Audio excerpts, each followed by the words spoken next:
नमस्कार दोस्तों, मेरे चैनल भक्ति भाव टीवी में आपका स्वागत है। तो दोस्तों, आज की इस कहानी में मैं आपको बताने जा रही हूँ बर्बरिक को क्यों कहते हैं खाटू श्याम। बर्बरिक दुनिया का सर्वश्रेष्ठ धनुर्धर था।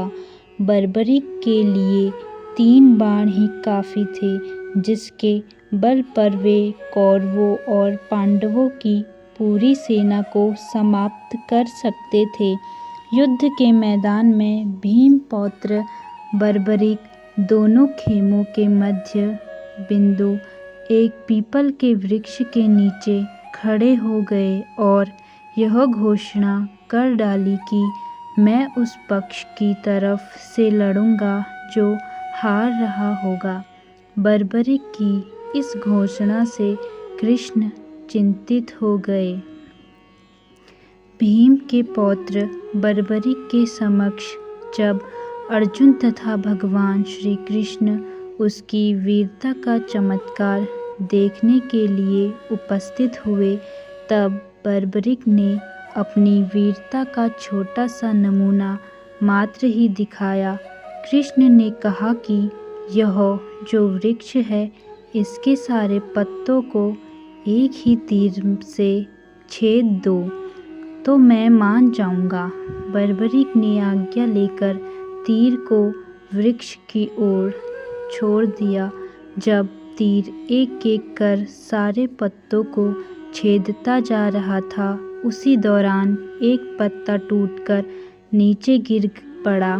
कृष्ण ने उस पत्ते पर यह सोचकर पैर रखकर उसे छुपा लिया कि यह छेद होने से बच जाएगा, लेकिन सभी पत्तों को छेदता हुआ वह तीर कृष्ण के पैरों के पास आकर रुक गया।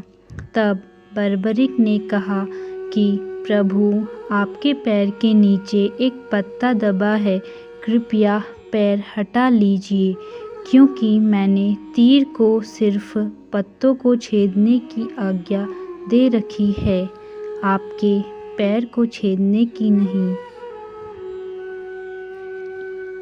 उसके इस चमत्कार को देखकर कृष्ण चिंतित हो गए। भगवान श्री कृष्ण यह बात जानते थे कि बर्बरिक प्रतिज्ञावश हारने वाले का साथ देगा। यदि कौरव हारते हुए नजर आए तो फिर पांडवों के लिए संकट खड़ा हो जाएगा, और यदि जब पांडव बर्बरिक के सामने हारते नजर आए तो फिर वह पांडवों का साथ देगा। इस तरह वह दोनों ओर की सेना को एक ही तीर से खत्म कर देगा।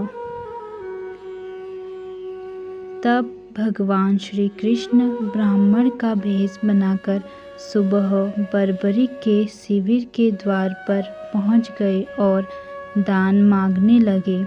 बर्बरिक ने कहा, मांगो ब्राह्मण, क्या चाहिए? ब्राह्मण रूपी कृष्ण ने कहा कि तुम दे न सकोगे, लेकिन बर्बरिक कृष्ण के जाल में फंस गए और कृष्ण ने उससे उसका शीश मांग लिया। बर्बरिक द्वारा अपने पितामह पांडवों की विजय हेतु स्वेच्छा के साथ शीशदान कर दिया गया। बर्बरिक के इस बलिदान को देखकर दान के पश्चात श्री कृष्ण ने बर्बरिक को कलयुग में स्वयं के नाम से पूजित होने का वर दिया। आज बर्बरिक को खाटू श्याम के नाम से पूजा जाता है। जहाँ कृष्ण ने उसका शीश रखा था, उस स्थान का नाम खाटू है। तो दोस्तों, कैसी लगी आपको यह कहानी?